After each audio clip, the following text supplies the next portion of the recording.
Thank you so much. Thank you, Bailey. I would love to exchange names with you, by the way, because trust me, I would so prefer to be Bailey over Sweta, but that is my name, and I'm thrilled to be hosting this Fireside chat. To those of you here for World Oceans Day, welcome. We are obviously here together because we care deeply about this issue, and it's not talked about enough, and that's what we're giving it right here is airtime. For those of you tuning in from around the world, thank you for joining this live stream. Please stay engaged. And please continue to share this content with your network, because it's only through sharing and communicating.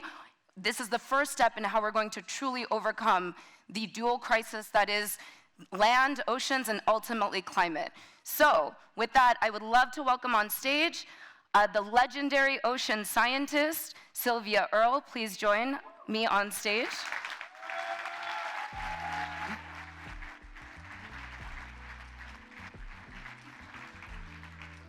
And also, please join.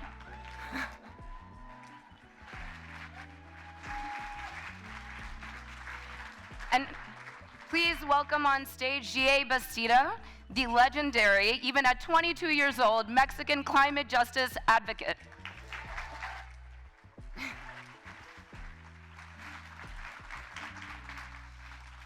So, before we kick this conversation off, I would just like to say, as a climate behavioral scientist, the biggest challenge that I see we're facing with the discussion around oceans is a lack of awareness. There's a massive gap between perceptions of risks associated with the ocean temperature rise, with sea level rise, with marine ecosystems depletion, and we have to close that gap between perception and reality. My colleagues at the Global Commons Alliance, Naoko and Johan, really laid out prior to this panel what the data is, what the science is. So there's a perception gap.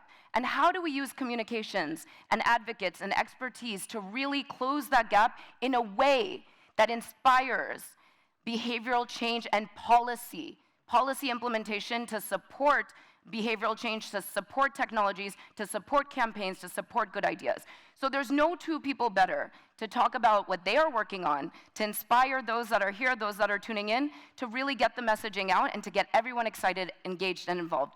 Let me start with this. I'd love to talk about why there is this gap, why there is a lack of discussion on oceans at the global policy level. Sylvia, you have spent your career in this. Let's please set the stage as to why that's the case.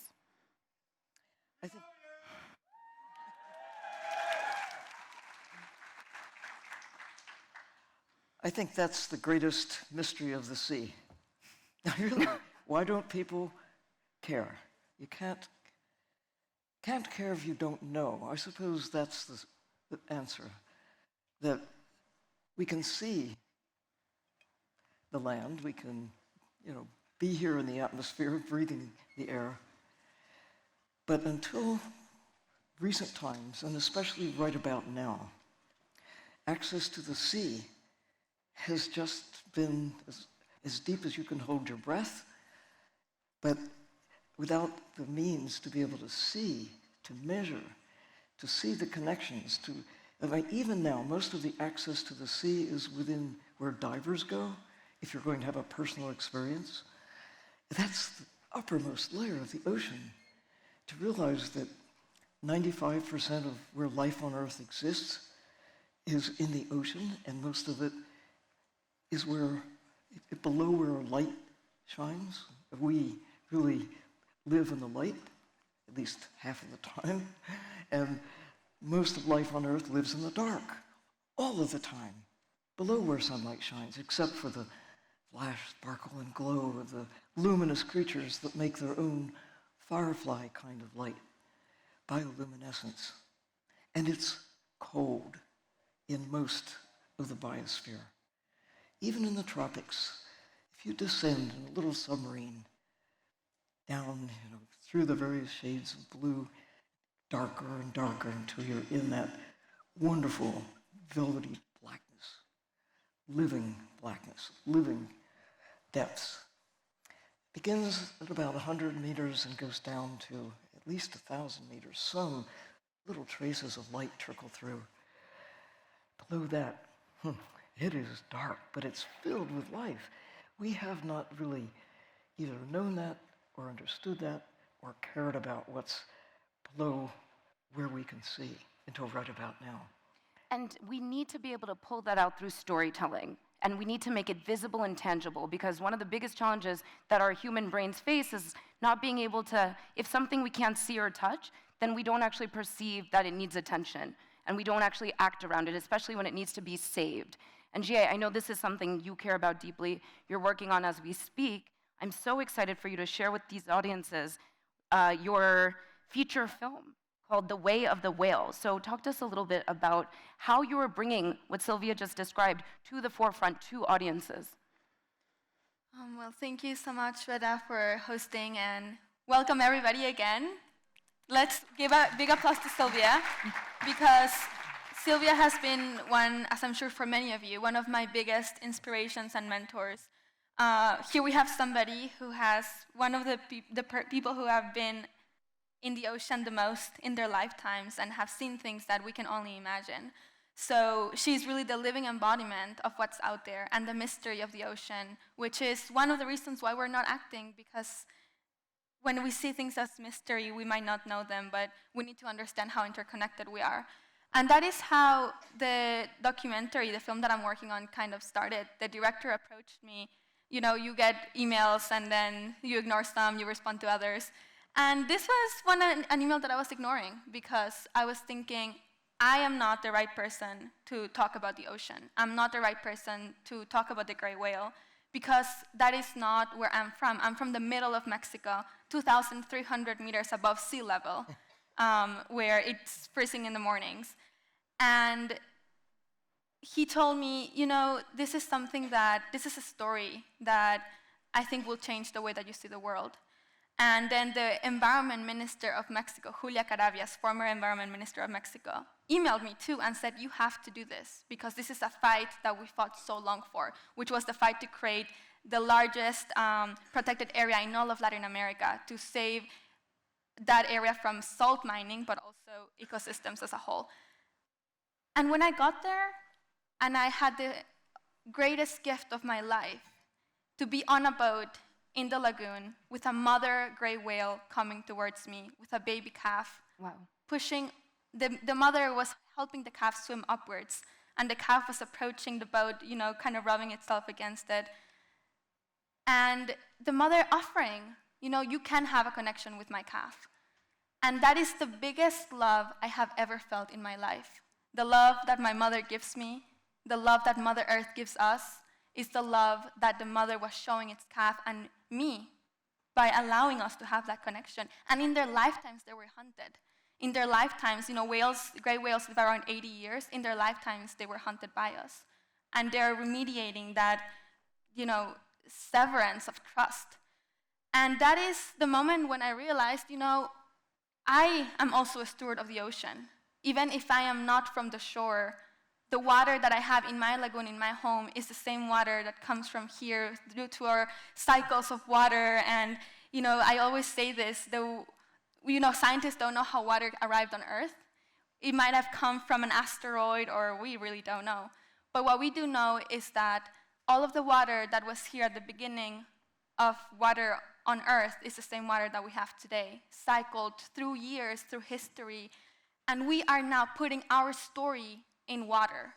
We are imprinting our history, the history of humanity, on water. And we need to decide what type of history that is, if it's one of harm or one of reconnection. And I think Sylvia has shown us that it can be one of beauty, it can be one of mystery and adventure. And it is our duty as the next generation to bring this knowledge forward and change the history, because we should not be asking, how can ships not hit whales in the ocean? We should be asking, why are there 50,000 ships in the ocean at one time?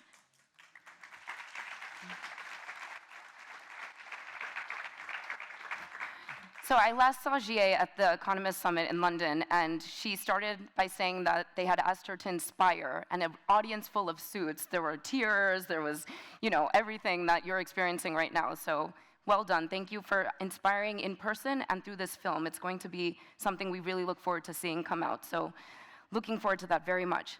How do you think this kind of storytelling, Sylvia, can actually inspire the next generations to act? And what about your generation? How do we actually create intergenerational action inspiration for them, and then ultimately actionable outcomes.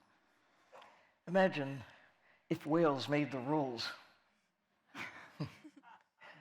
Imagine if we listened to their stories. In fact, we are beginning to do so. Look at their example. They have the biggest brains on the planet. Sperm whales, orcas, dolphins. They don't destroy the world they live in. We think we're so smart. But look what we're doing to the planet. I am motivated in measure because of what I have witnessed, the changes that are geological inconsequences in the span of my lifetime. And here we are, early in the 21st century, with the best chance we will ever have to change the trajectory, to have the future we really not only want, but that we need if there is to be a future for us, for whales, for life on Earth as we know it. Microbes will probably get by no matter what. But Barbara Tuchman, a historian, in a book that she wrote called Guns of August, noted that history will not forgive those who are right, but who fail to persuade.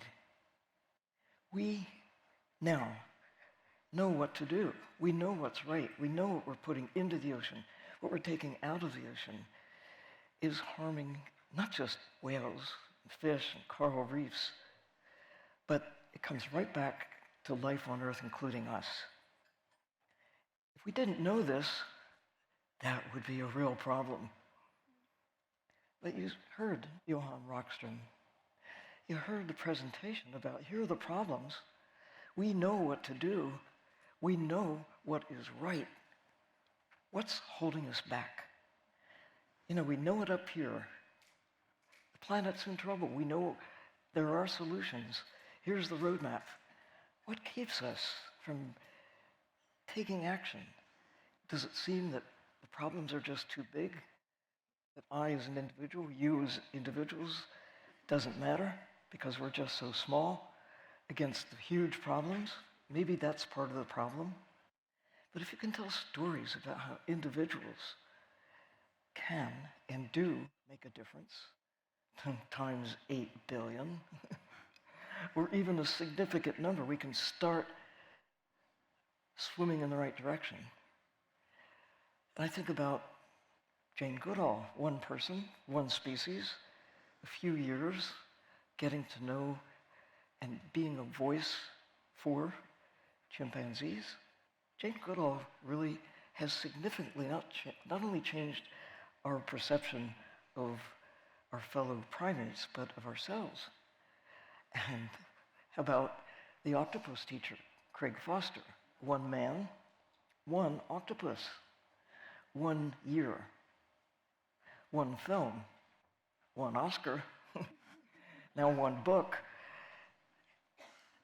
Individuals, look at you, the difference that you're making by stepping up and speaking for yourself, for your generation, if you will, but for our species. I wish we could tell the whales, we're trying, and we need your help. We need to take what we know. We are the agents of change. We're the cause. Whales probably know that the world has changed during the lifetime of those who are out there in the bays in Mexico. I look at the Azores. It's one of the areas that Mission Blue has worked with the local people and authorities to designate as a hope spot. Hope, because if we take action now, listening to the voices of people and voices of nature, they're people who once were whalers, made a living by killing whales. Now those same families of whalers are taking people such as I, who will pay big bucks to go for the privilege of being there, to be breathed on by the whales, to actually get in the water where they live, to try to see the world through their eyes. That's, I think, cause for hope. It's what we need to do as storytellers, as story listeners, to be able to integrate what is now known that was not and could not be known when you were my age. I mean, nobody knew. We have rules, we have habits, we have expectations that were born of a time that no longer exists, a world that has changed. We have about half of the life on the land, the natural systems that were there when I was first beginning to explore the ocean in the 1950s. In the ocean, we say it's about half of the life that was there is gone, but for some, like sharks, 90% are gone. You got this little bit left. When I was chief scientist at NOAA in the early 1990s, we knew that tuna were like this. Only 10% of what was around in 1970, 20 years, we'd been able, through our clever minds, our ability to catch, kill, and sell wildlife by the ton, they were down to 10%. And I said, what are we trying to do, exterminate them? That's bluefin tuna. And no, we're just trying to have a sustainable use. I mean, we kind of succeeded because we still have bluefins because of efforts to not kill them all. But when you're starting, not at where they were 1,000 years, 100 years, even 50 years ago, when you start at a level where they're at 10%, and you say, well, we'll just manage to maintain that level, that's not good enough. We're starting with half of a planet. And now we're saying we need to protect 30% of half the planet that remains. I mean, that's a good start. But really we need to think, as we have been hearing in previous presentations, Earth is in trouble. Earth needs our help. We cause the problems. We are the solution. Your question, will storytelling help? I think it's the answer. I will definitely say that there's science to back that up as well. We have social scientists that are now contributing their skills and knowledge to the big climate science problem, and what it's resulting in is being able to communicate in a way that is really moving policy and understanding, public understanding, in the right direction, but we need to do it faster. And one of the key components to moving this along is bringing in trusted spokespeople to speak on these various issues. And they shouldn't just be scientists, right? It's really important to have a collaborative, collective voice speaking on this, but we need youth. We need indigenous advocates, and that's something I know. Please. Just to clarify, we mystify scientists. Listen up. Scientists observe carefully. They report honestly what they see. There's a scientist in everybody. If you listen and look and observe carefully, and you report honestly what you see, that's what scientists do. Kids do it naturally. You've done it all your life, observing carefully, reporting honestly. Now you have a megaphone. Whatever you call it, it's now we know. Right. So we have in you, youth and indigenous advocacy. Talk to us a little bit about why it's so important to bring in indigenous voices and have them contribute to this story arc. Well, the first obvious answer is that indigenous knowledge goes so deep, back millennia, about how to live in harmony with Mother Earth. And the planetary boundaries, I see it as the Western world understanding indigenous understandings of interconnectedness. Because science is always so separate, right? Like the most specific, what can this little thing do on this one other variable? And the planetary boundaries is comprehensive. So I think there's a bridge now. But truly, it's the worldview. It's the way that we feel. If you heard Giselle singing, well, she was singing in Spanish, but what she was singing to was the water. She wasn't singing just to the ocean or just to the rain or just to the water in the mountains. She was singing to all of water because of the understanding that it's all interconnected, and she was singing to the moon. And what I understand is that the ocean is my ancestor, that I am a descendant of the ocean, and all of us in this room are as well. And when you are a descendant of something, you have a responsibility to it. And we have this saying in indigenous communities that we do not inherit the land from our ancestors, we borrow it from our children. And so if we are inheriting this world from our ancestors like the ocean, we have to take care of it to pass it to the future life of the ocean as well. And think about it in this way. What if we and the ecosystems and the ocean had the right to be born within the planetary boundaries? That is where it all comes together. The science, the legal systems, the communication, and stability on the planet, because that is why we need holistic solutions. And it has been drilled into our brains that we have to be experts in a single thing. And there has to be, this like, in every field, like in medical fields, in all of them, there's so many. We have been encouraged to be the only people who know, instead of being the collective who can act together.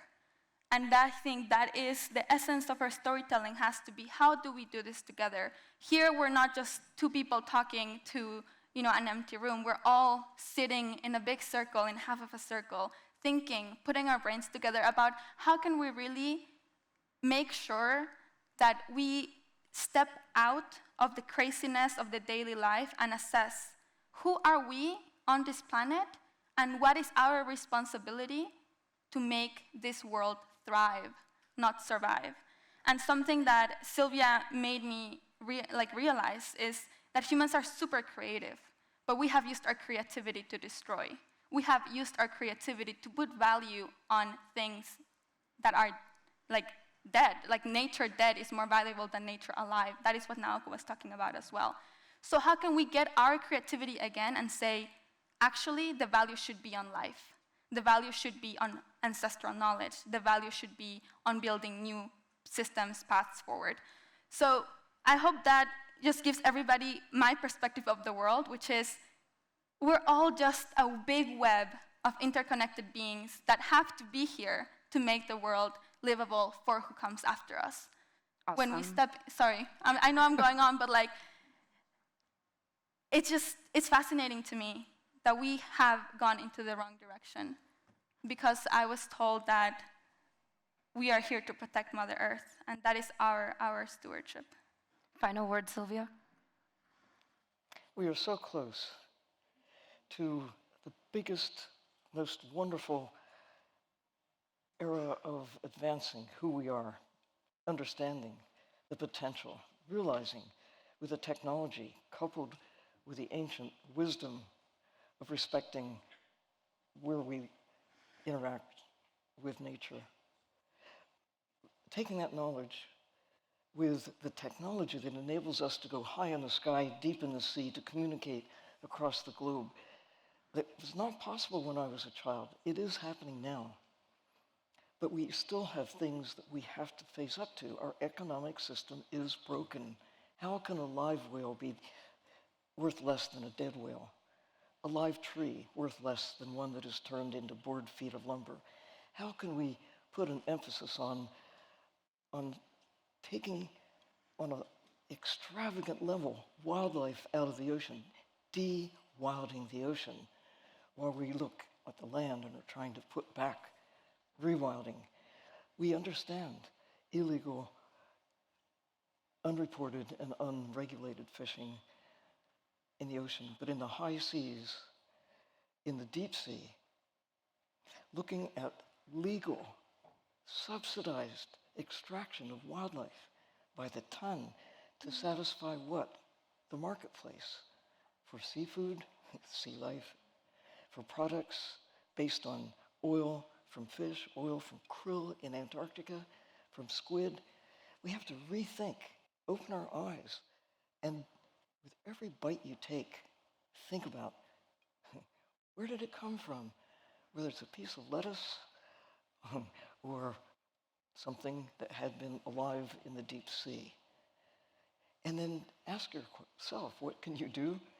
Now think how many bites that are not taken that could make a difference. It's up to individuals as well as these lofty policies, these economic models. We, you, all of us, once you know what to do and have that power, the superpower of knowing, we still need the laws. We still need the guidelines for behavior. But if everybody's doing the right thing, maybe we don't even need I them love all. this final charge. So everybody look at your behaviors and do the right thing. Listen to Sylvia. Thank you. Please join me in thanking these incredible legends, living legends, on all the work they've done and will continue to do on oceans. Thank you.